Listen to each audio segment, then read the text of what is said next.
order. We will see the rearrangement of word order. First of all, why we arrange the word order? Why we are supposed to rearrange the word order? Because it's given in jumbled form.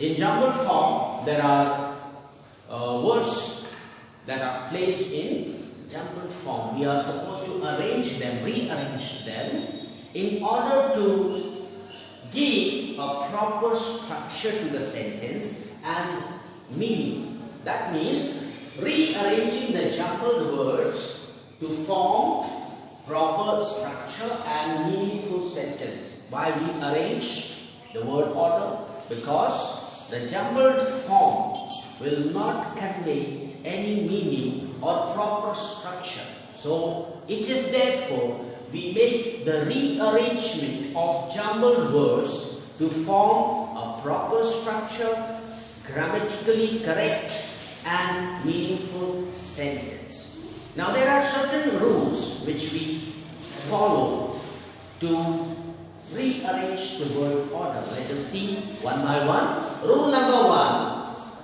subject plus predicate. Subject plus predicate. This is a general order. This is a general rule that we will follow always. For that purpose, you are supposed to identify the subject plus predicate. Okay, we are supposed to identify the subject plus predicate because a sentence will always have a subject and predicate.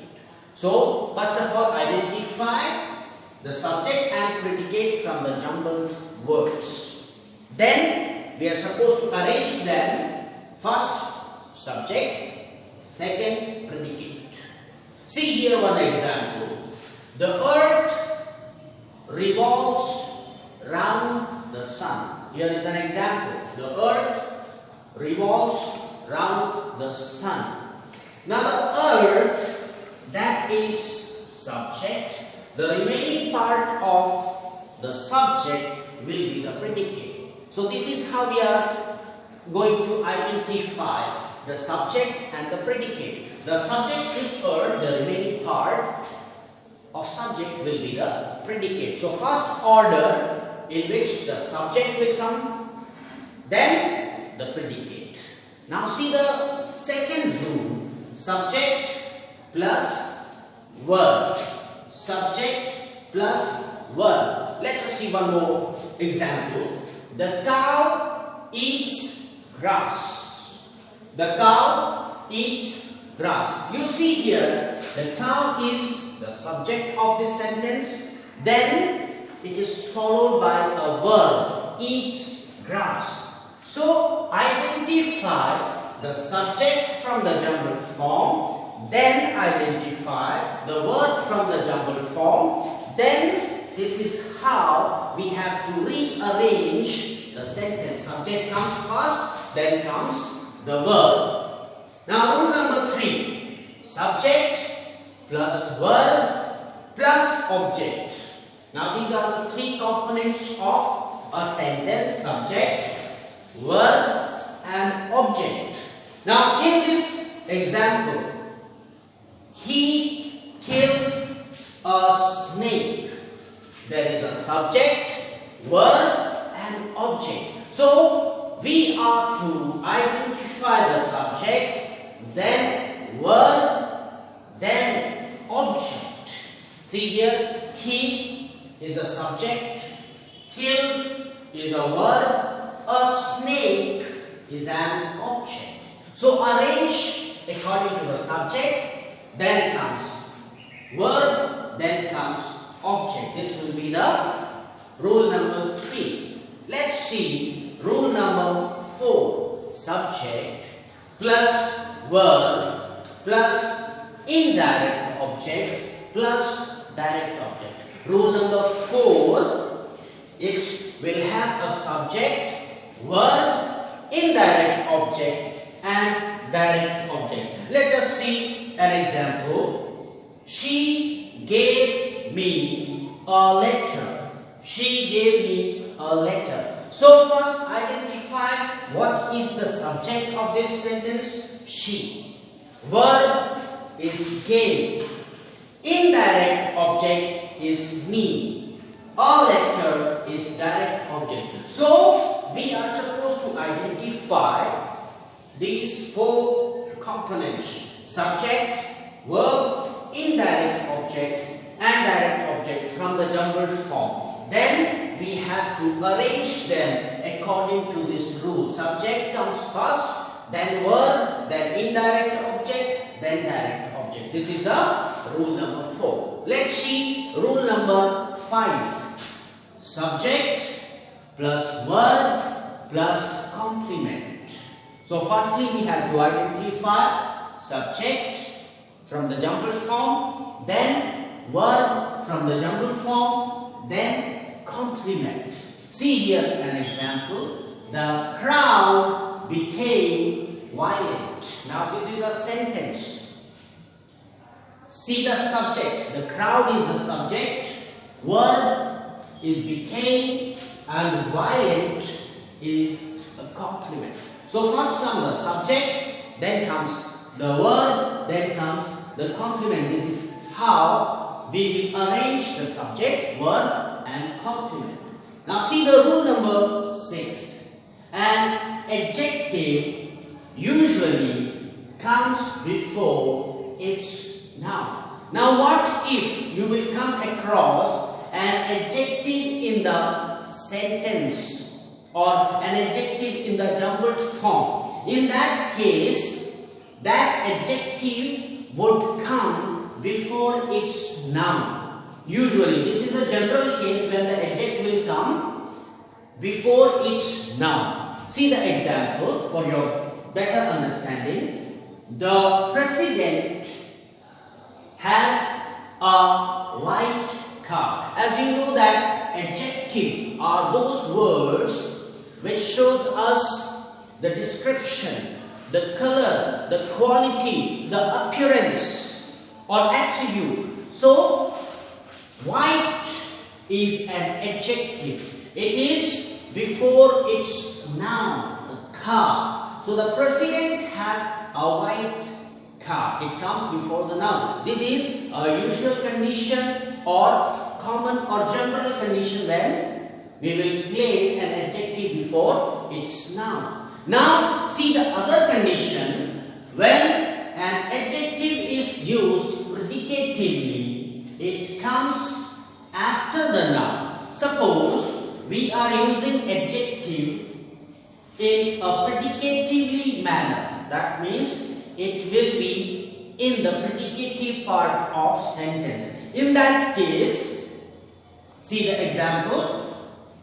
The girl is asleep. Here, asleep is an adjective that is used predicatively. So in that case, that adjective would come after the noun. The girl is the noun here. After that noun, we will arrange or we will put the adjective. See the other example. The man is dead.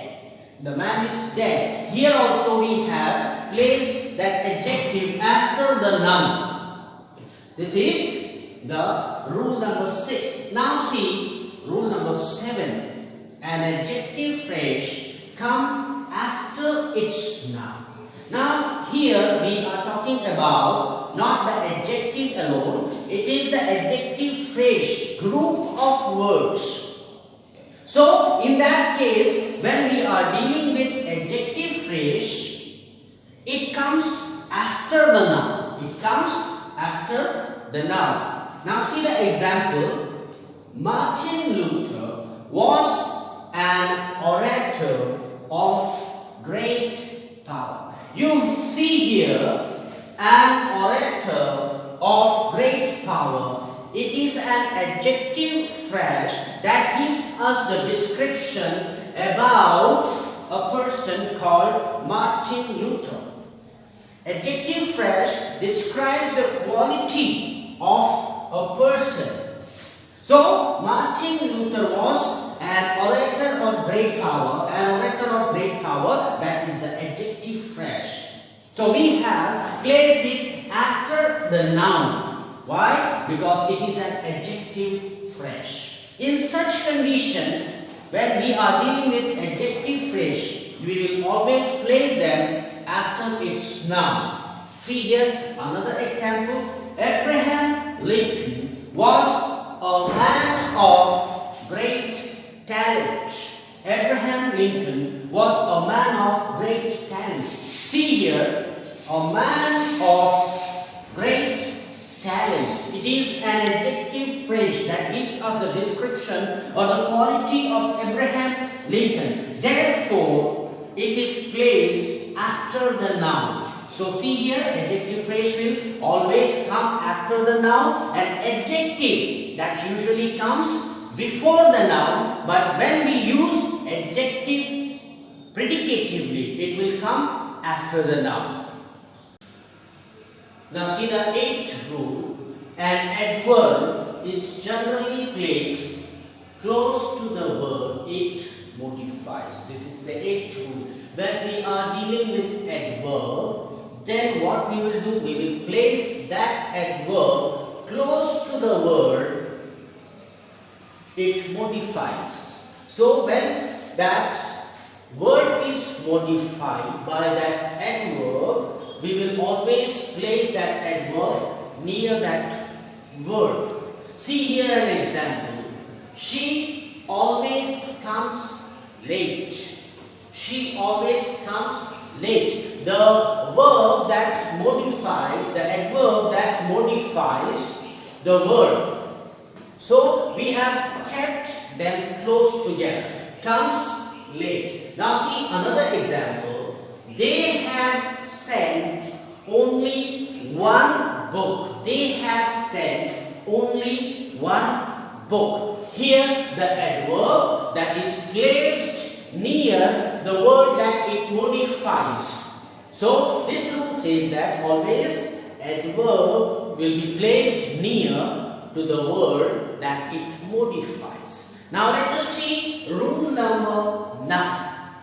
All qualifying clauses are placed as close as possible to the words they qualify. Now see, it is spoken about qualifying clauses that will be placed near or close as possible to the word they qualifies. Now whenever you come across qualifying clauses, in that condition we will place them very near, very close to the words which they qualify. The boy who came here yesterday stole my watch. Here the qualifying clause, the boy who came here yesterday. Okay, we have placed it with the words that qualify. Here in the first example, see another example. The car which my uncle bought. This is the qualifying clause here. Which my uncle bought last week is sold. So in these two sentences, what we have seen, the qualifying clauses are placed very close or very near to the word they qualifies. Now let us see the rule number 10. Sometimes the normal word order is changed for emphasis or significance. Now this is a general rule that for the sake of significance or emphasis, there are words which are significant, which are more important. So in that condition, we will change the word order for the sake of emphasis or significance. Let's see the example. Blessed are the poor. Blessed are the poor. So we have placed the word blessed at the beginning to show the significance or the emphasis. So blessed are the poor. Now see the another example. Just true are thy ways. Just and true are thy ways. Now see here, emphasis is placed on just and true. So therefore, we have placed them at the beginning. Just and true are thy ways. Then another example, silver and gold have I none. Silver and gold have I none, but such I have, give I unto thee. Okay. Such I have, give I unto thee. Now here the emphasis is placed on silver and gold. So in some conditions, when we will change the word order for the sake of emphasis or significance.